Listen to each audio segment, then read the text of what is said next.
3-on-3 for you. This is interesting from a lot of different sides. There's a high school football player named Jaden Rashada.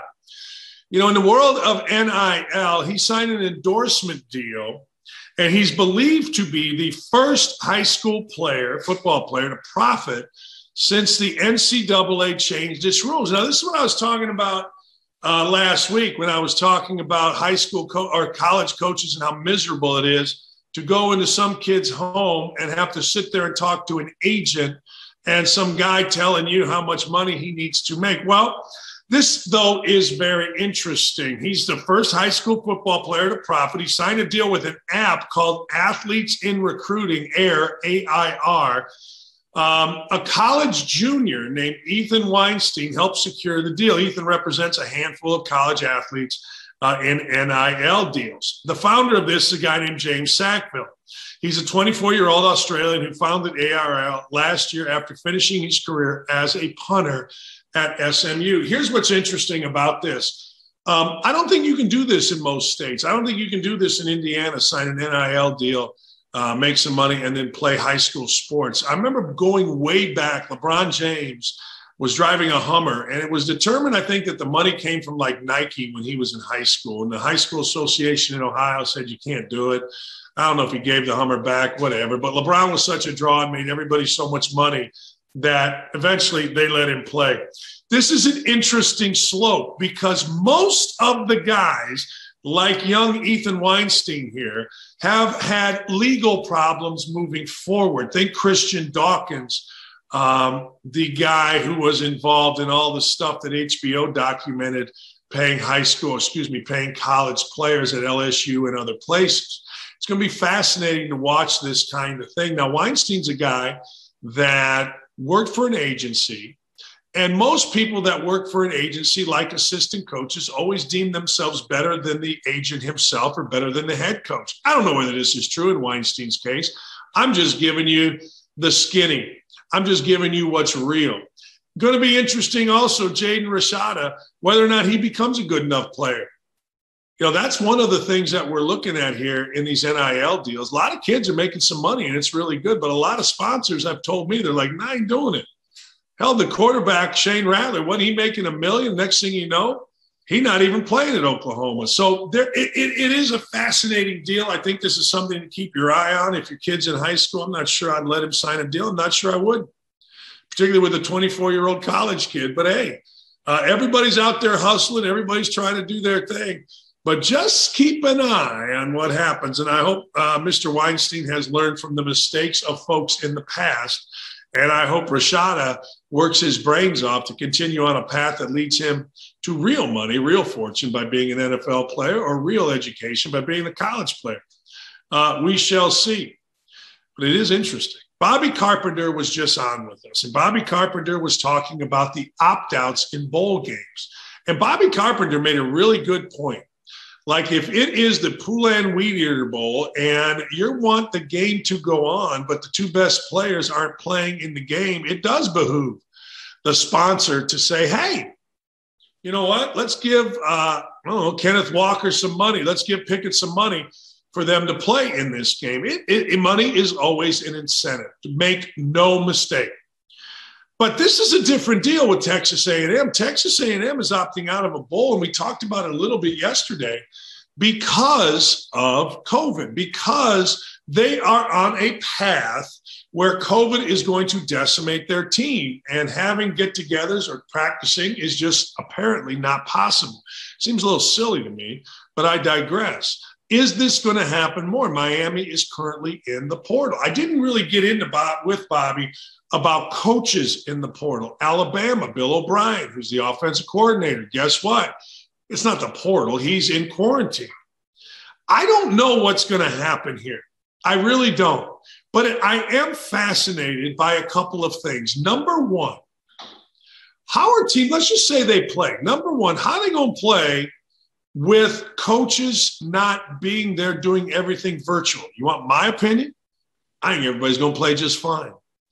I think if the Alabama game goes off, even though they've had 3 people in a 10-day or 14-day, whatever you want to do, quarantine, I don't think any of us, none of us, are going to miss or see any difference whatsoever.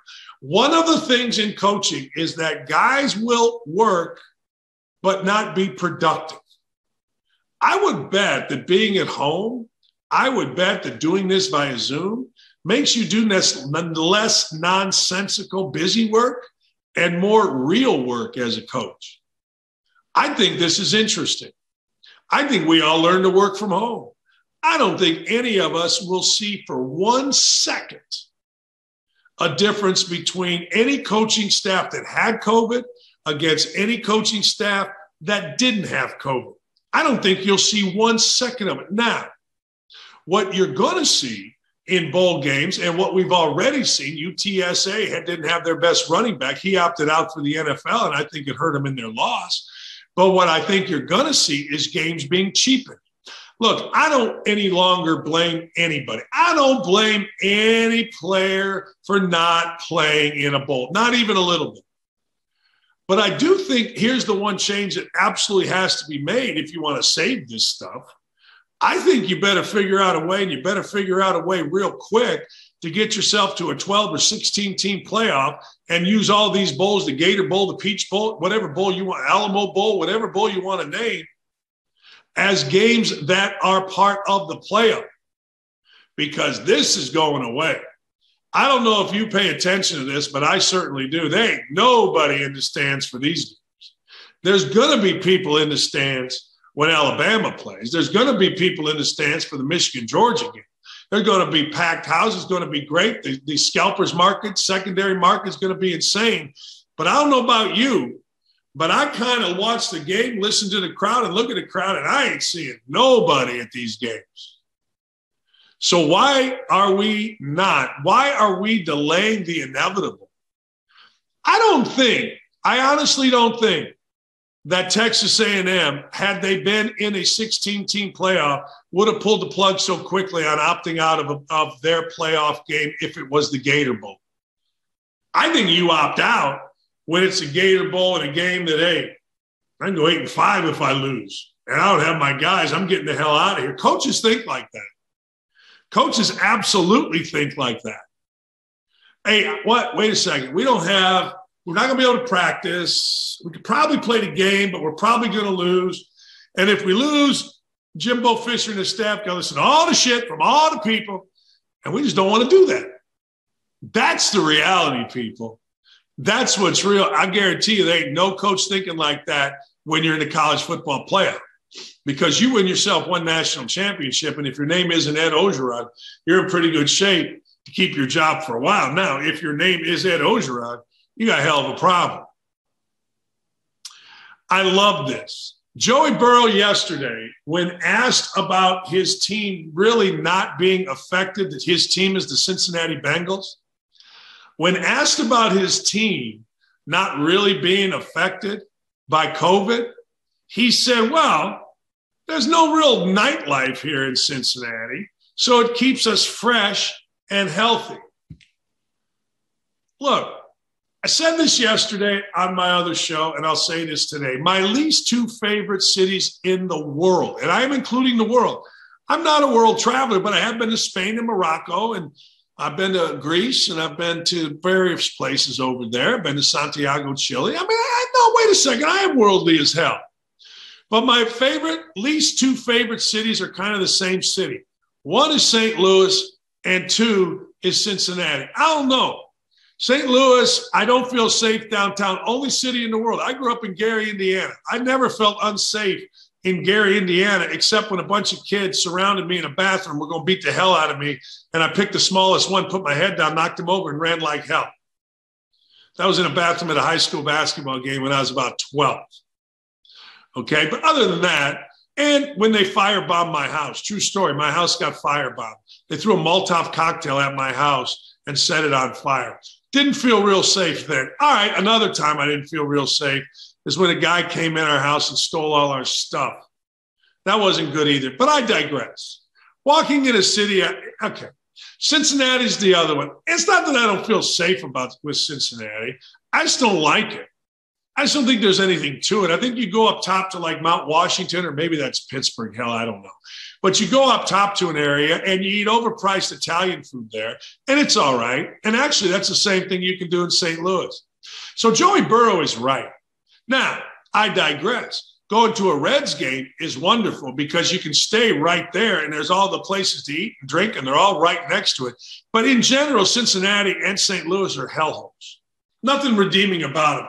So Joey Burrow, while he's catching a lot of shit from people, the Chamber of Commerce in Cincinnati is not happy about it. He ain't wrong, ladies and gentlemen. He ain't even a little wrong. People used to say the same thing about Indianapolis. I don't know.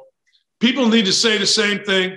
But Indianapolis all of a sudden grew, and there was a lot to do.